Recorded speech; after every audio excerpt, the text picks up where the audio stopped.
İdi mesele dayı vayezdi çim şureşi Hevalim tepçune mateni azmana uğraşi Sebram evli bir dayı dilirmiş bu çiğne başı Megri dayı bekamım devahem izlenir bekim İdi mesele dayı vayezdi çim şureşi Hevalim tepçune mateni ezmana uğraşi Sebram elli bir dayı dilirmiş bu çiğne başı Megri dayı bekamım devahem izlenir bekim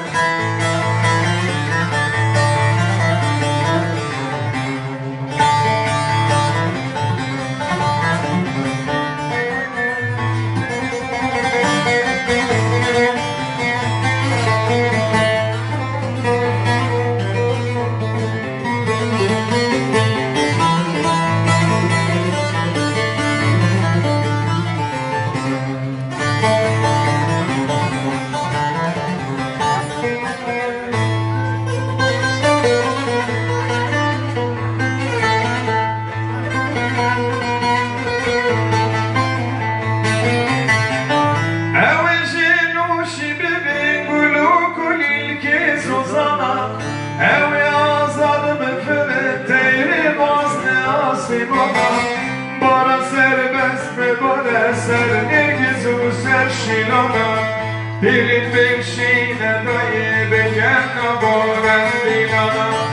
Evişin uşi bebeğin kulu kulil suzana Evi azanı beperim teyri basne asimana Bara serbest ve bara ser Nergiz u ser şilana Dilin bekşine dayı bekenam goven dilana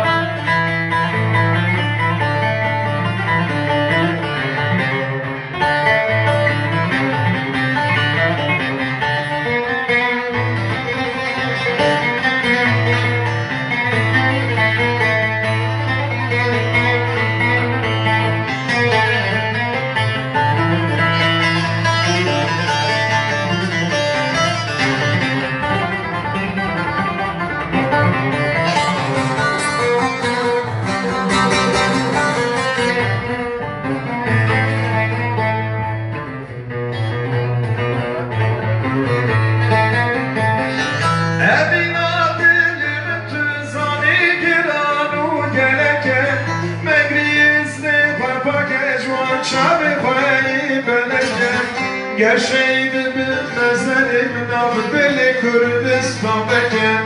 Evrekâme hemyâne Vayâtı çarşı bir beken Evina bilim tüzani giranu gereken